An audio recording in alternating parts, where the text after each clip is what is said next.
Hiya, folks. Nice to see you. My name is Dustin Cormier, and this is How to Rock Astrology. I'm excited for this episode. This combination often gets a funny rap. This is what it's like when you've got Sun in Aquarius with Mars in Scorpio. There is a reality to this thing happening. I usually say that I'm a Vedic astrologer, but I started off with Western, so I understand Western aspects. There's an obvious square going on here that all Western astrologers would recognize, and it expresses itself in the reading that we're going to read, where we hear that Aquarius is very light and sort of cerebral, mental fascination, kind of egoic, just loves to play lightly with it, but to have fun with it, to enrich their passions with it, and ultimately to move on because there are bigger fish to fry in life than just banging around. It's fun while they do it, and they have a purposefulness because of that, Aquarius at its own instance. But they ultimately take it lightly because so much of their energy is focused on having a light touch to everything, including tough things in life. They somehow take hard work just as lightly, and that's what's great about Aquarius, is that they can be at their job and they take it lightly and they're Mr. Cool Guy with the sunglasses, but they're doing it. It's because they take it lightly, but they put themselves towards it and they do it. Now, they like organizing their lives in order that they can get these hard things out of the way so that they can enjoy the fun and enjoyment and the desirousness of a Saturn-ruled air sign. Kind of like enjoyment, mental, society's humanitarian concerns and cultural items and appropriate cultural things that are happening. The newest movies coming out and music coming out. They want to be on top of all these things usefully before anyone else is aware of it so that they can delegate it and deliver it. And in order to have the time and space to do these recreational enjoyments, they have to funnel energy into what they want to do with their lives. Now, any sign is well served by having Mars in Scorpio. Because Mars in Scorpio, as you'll notice if you watch my Mars and Scorpio Sexuality video, you'll get a deep sense of just the pure nature of Mars and Scorpio. In fact, you as an Aquarius there's a divide going on between the Mars and Sun here. It's not just because of the square. So if you're an Aquarius, you might have heard your whole life that you're an Aquarius, and it's got a certain vibe. Listen to my Mars and Scorpio Sexuality video, and you'll get a sense of things that you deeply relate with, but you had no idea. Because when you read about an Aquarius, you read about their detachment, you read about their mental, cerebral connection. They like to chat. They're erotic in the mental sphere, like all air signs. They love to be in the light, flirty, constant sexual excitement, and it's the constantness of it that reduces the intensity in the bedroom, because when you're in the bedroom, you're taking it just as lightly as you do when you're talking about sex at the kitchen table. Like, that other night, honey, when you were down and you were on your knees and you had your head on the ground and I was lifting your pussy like up the way I was, and do you remember that, baby? I was doing that thing. Like, Aquarius can talk about this with a bunch of friends, and it's just like, it was just like this thing, right? And that lightness that they can employ anytime, they also kind of perpetuate in the bedroom as well. Now, for Mars and Scorpio to get added into this, there is there's a duality present here, where Mars and Scorpio operates at the animal subtle levels. It uses Mars, it uses its mind precisely with the precision of a surgeon. Words become more sparse but more pregnant with meaning and purpose, and they're less blah all over the place than Aquarius, although when they are in something, the Mars in Scorpio has gripped all its energy resources to a fixed fashion towards whatever this moment is that they've decided to put it towards. In the same way that Aquarius like balances and delegates its ambition energy, the sun. The ambitious sun energy is sort of fixed so that it has a grip on it. And it can take all the various little interests that they have, get little bits of enjoyment of it, and then funnel it, all those enjoyment, recreational activities, and energy, they funnel it all into the job that they've got to do so that they can get it out of the way, they can get their rent paid, and then they can get on with enjoying and living life. That's the sun balancing and then funneling and focusing its inspirational building energy, what it's building towards in life. It funnels it all into these things. Now it's useful for them, ambitiously speaking, to also have a good grip on Mars. Mars here by sign is in, I would call it the second best place for Mars. Second only to Mars in Capricorn. By dignity, that's the best place for Mars. Now this Mars, it's close to its exaltation point in Capricorn. That's why Mars does well in Capricorn. It's exalted there. It's the best place for it. The second best place is Scorpio because it's in its own sign. So it's in the natural house where it knows how to use its stuff. It's a little bit more, it's not as impartial as Mars in Capricorn. That's why Mars in Capricorn is the best. This is a scorpionic Mars that does kind of take things personally. It can be vindictive, but it uses that emotional energy. It has a surplus of emotional energy, and it has to put it in places. It's going to grip people, places, and things, passions, ideas, projects, modes, grooves, a type of music or something, yoga, exercise, something that's going to activate the neuromuscular energy to get a grip on itself, to get a grip on an organized schedule, on an organized routine, on people, places, and things, again, who they can rely on to work well with the Aquarian psychology and to help help you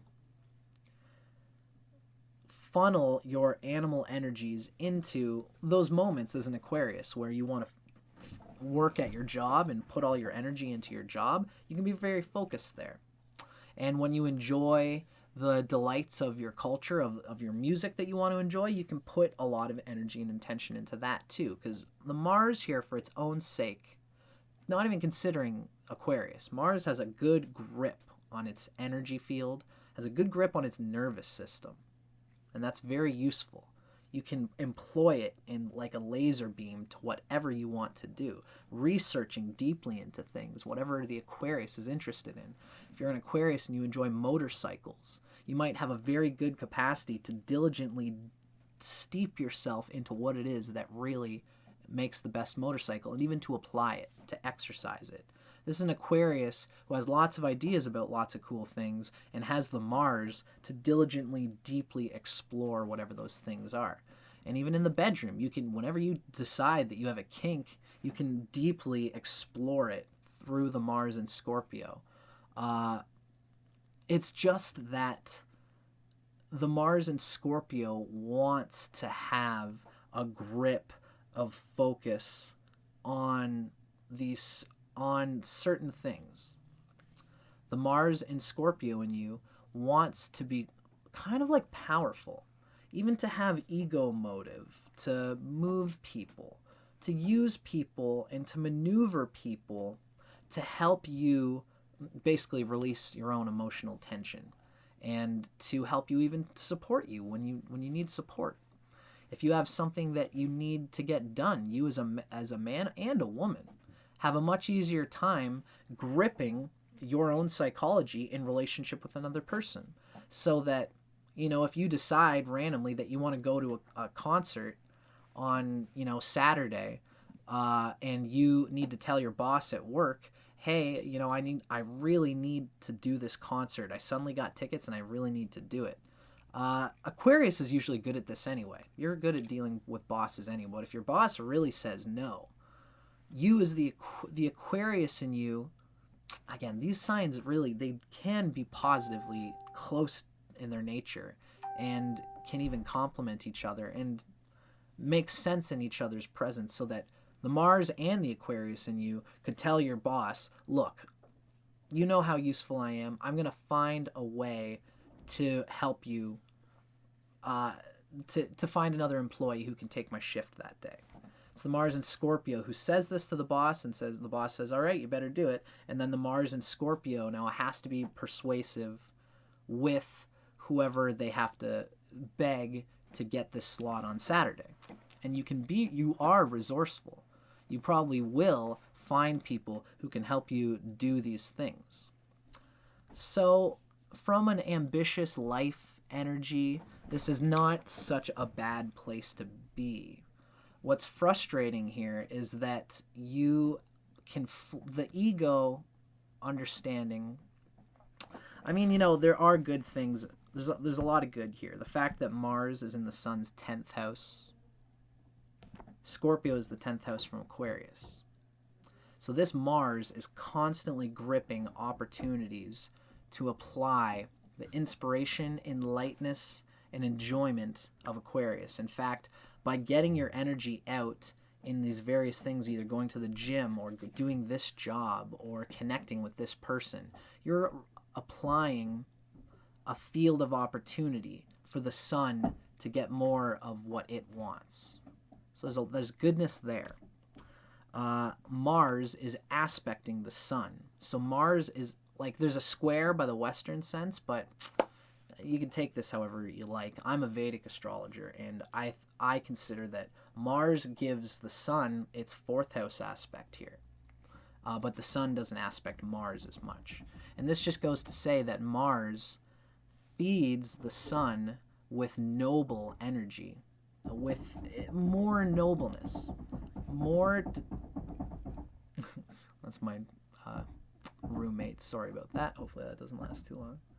Mars floods the sun with more nobleness, more ambitious resolve to accomplish something, to push beyond their psychological resistance and challenges in order to get to something. Aquarius is so airy and light that when something gets a little too heavy, they tend to just let it go. They'll figure out a way to get around whatever they got to do, but they won't always be too hard in something because of the lightness of Aquarius. They like to keep things light. It's this Mars and Scorpio that can be punctually, diligently, obsessively connected to something, even after the Aquarian interest might have usually let go of it. So that is, all these things show how this Mars is positive for Aquarius generally. But there is an antagonism in the sense that Aquarius likes things, they fixate on being relaxed and light, whereas Mars fixates on intensity, control, passion, partiality. Being someone's favorite, being someone's deeply felt, psychologically blending, hot connection. So the Mars and Scorpio here wants to impress people. There's a bit of an ego where they want to take things lightly, and they'll probably show everybody else that they're light and they're fun, and they can even, that's the thing about sexually with this combination, is that you might turn hot and cold in an instant. We're going to read about that basically right now. But just keep in mind for you as an Aquarius with Mars and Scorpio that you will likely want to find a lover who's got a bit of water in them so that they can help you express the intensity of these moments and open the door for you to express your intense Mars and Scorpio thing, but never beg for it, never anticipate it, never expect it. They have to give the Aquarius in you the freedom to apply that Mars and Scorpio when you want to. Because you will not want to connect with someone who only connects with the Mars and Scorpio and doesn't connect with the Aquarius. Because then you will be tied to the power and the control that you showed them in the bedroom, but your sun will tire of that. It's a funny thing where you have to find a specific person who can deal with this divide between your intensity and your intense lightness, your intense desire to suddenly relax and to just drop this whole act and just like, let's just go enjoy what things are for what things are. Let's go enjoy being with our friends. And even you'll be pushy and you'll express a bit of sexual machismo around with all these people, but you just don't want it to be too forced.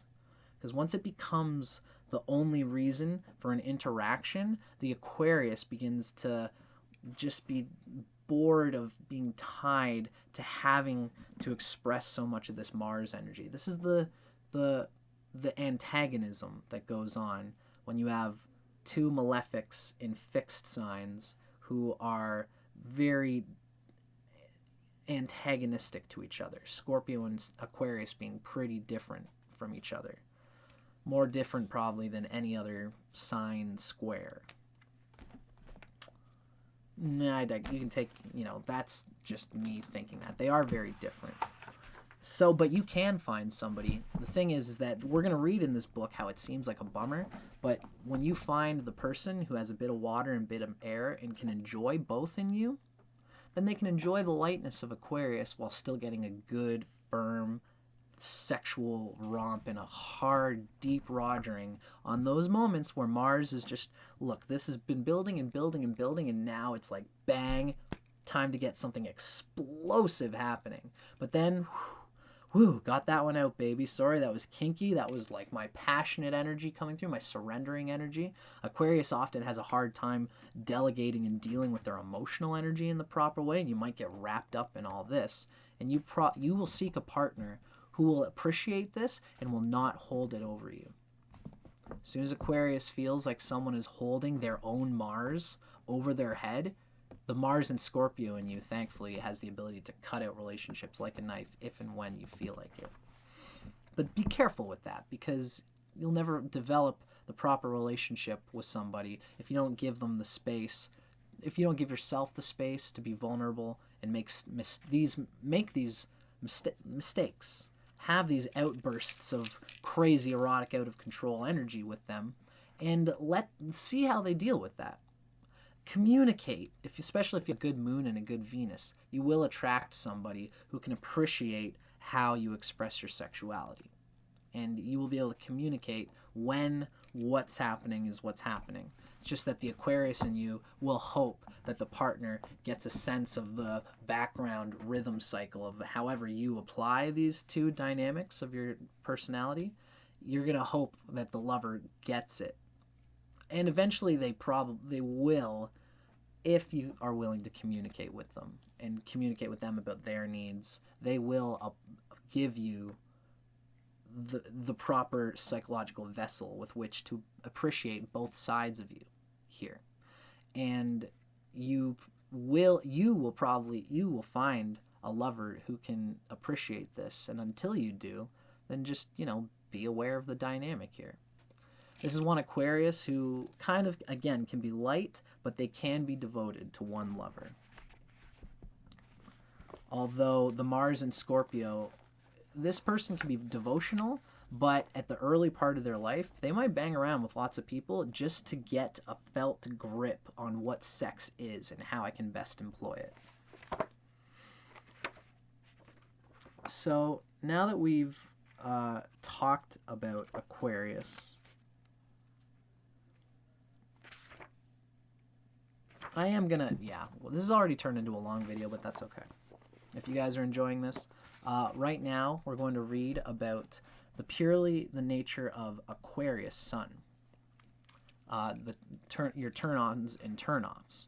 And then after that reading from the same book, Erotic Astrology by Phyllis Vega, after that we're going to talk about how the Mars and Scorpio alters this essential Aquarian lightness and intense relaxation, intense coolness, intense detachment.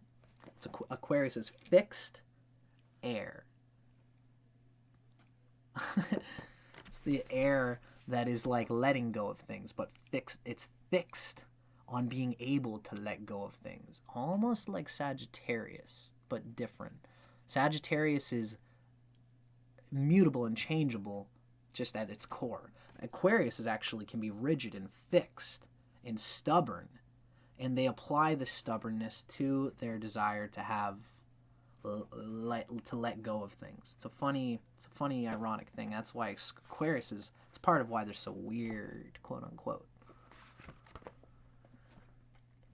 It's like they're aloof, but also deeply rooted and attached to this aloofness. Now, let's take a look at the nature purely of Aquarius Sun before we get into the combined reading. This is the turn-ons and turn-offs of Aquarius Sun. As befits an air sign, Aquarians approach sex mentally as well as physically.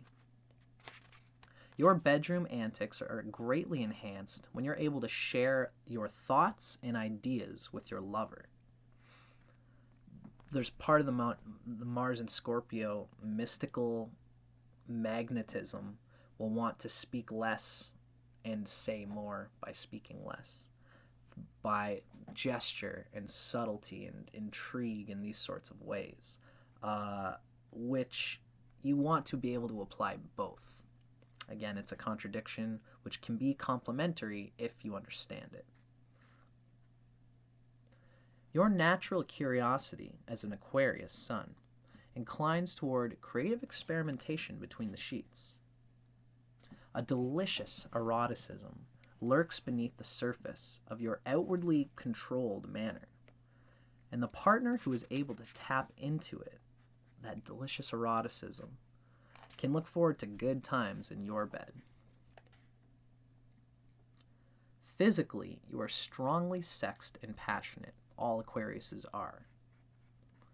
However, your mind is easily distracted, which can cause you to ignore the needs and desires of your body. When this happens, a few verbal reminders of the delights you are missing is all it takes. That's all it takes to inflame your lusty libido. The Mars and Scorpio in you will probably express a lot of its energy through the animal impulses of sexuality. So you probably don't need those reminders per se, but it will still enjoy. Again, Mars is the right arm of the sun. So while you may be practicing your sexuality, practicing getting in touch with your body, even just learning how to make the art of making love and holding and sustaining your love-making power and all these things. On top of all this, this is all for the intrigue and kink and holding power. It's all meant to hold the fascination which Aquarius really has, which is how many ways and forms and angles and conversations and experiences in different places can I have with this lover, and how can my Mars and Scorpio enrich that fascination?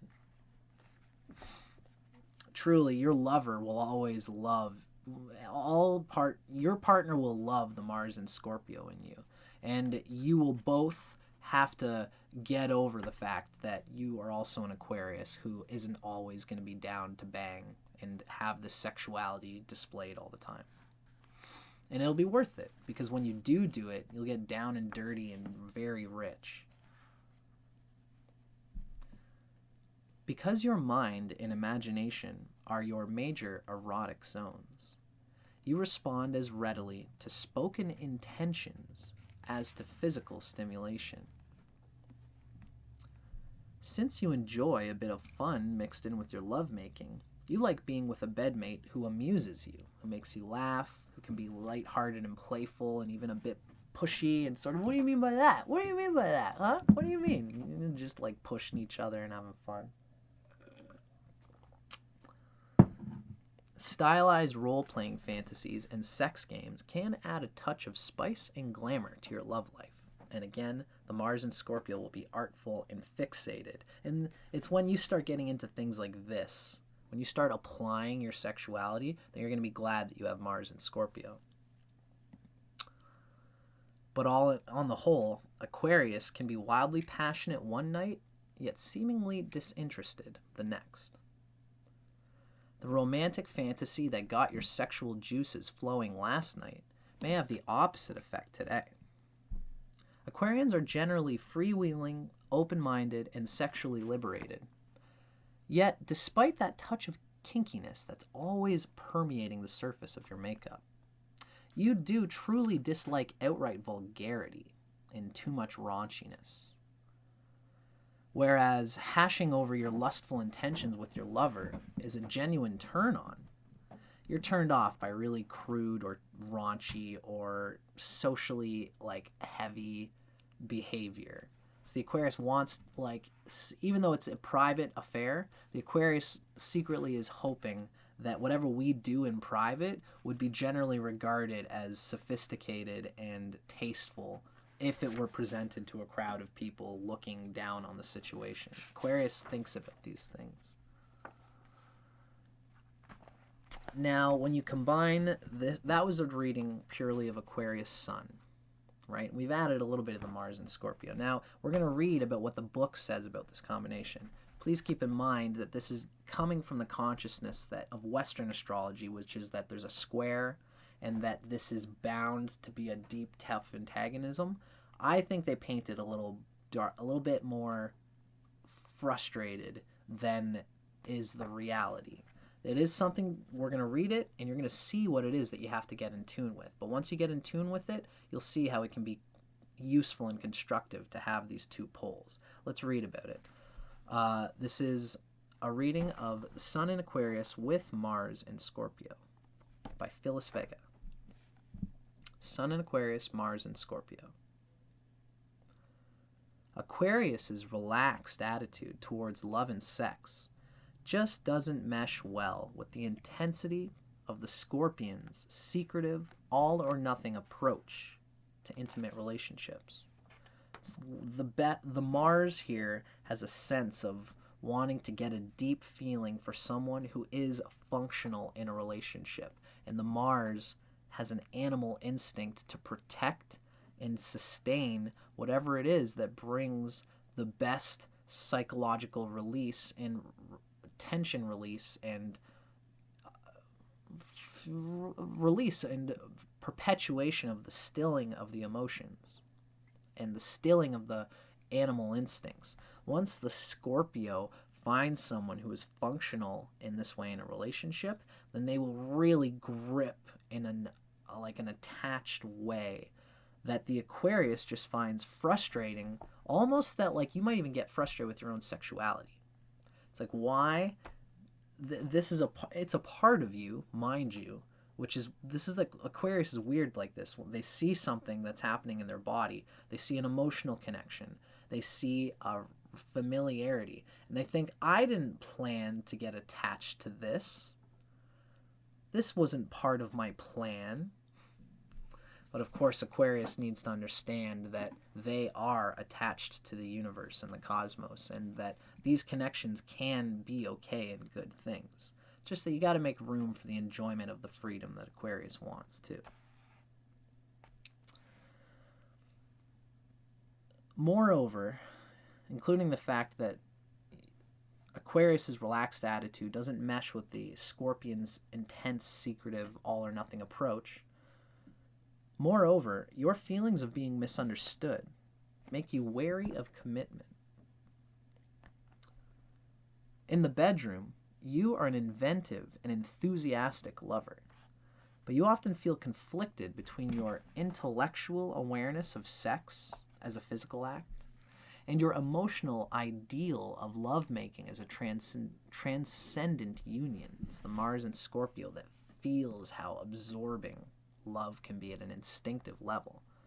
It's the Aquarius has an intellectual awareness of sex as a physical act, and has techniques and methods and even hotness at that level. Like kinky. Aquarius can be very kinky, but it's the Scorpio that's lurking behind it that is using all this kinkiness to just become obliterated in their own muscular tension and the feeling of letting go that is so typical of Mars and Scorpio, especially because these two are in fixed signs, and there's a tight ass aspect of this Aquarius that can just be so forceful of all of its energies that when it finally gets to release, like they're both in fixed signs here, so they're fixating Mars as well as the Sun, and when you can let both of those go, it's like an ecstatic release. So as a result of these contrasting elements, you may be wildly passionate one day and seemingly disinterested the next. This is a Mars and Scorpio that deeply drills a sexual experience, gets it out very deeply. The next day with the person might be very like walking on glass around the partner, just because I'm a little bit scared of how deeply I let go in yesterday's experience. And you will appreciate a partner again who has the air. You need a partner who's got the air to appreciate the air in their chart, to appreciate when you're going like that, and to just say, hi, hon, you want some coffee? You want some toast? Do you want to leave? Rock and roll. It was nice. It was nice seeing you tonight, and there can be this walking on eggshells sort of vibe, which you'll eventually learn won't really serve you. You don't want to bring that up, but you are going to do this thing, and a good lover for you will be sensitive to when you went a little deep the night before, and now you're like, I kind of don't want to be that wet anymore. Literally, for women's sake, but just that wet, emotional, scorpionic quality, kind of want to let that go, let that build up again. But it will build up, and when it builds up again, you'll probably call that person again, have that deep, rich, enriching experience. As long as they don't hold your dependency on them for this incredible sense of relief and release. If they hold that over your head, they won't be able to do it for long, will they? So I hope you guys enjoyed that. This is a long one. This is one of the longer episodes, but I think it is justified with this particular combination. Let me know what you think. I'm Dustin Cormier. This is How to Rock Astrology. Like, comment, subscribe, all that stuff. Let me know what you think, if you enjoyed it. And I'll see you guys on the next whatever I do. Thanks for watching.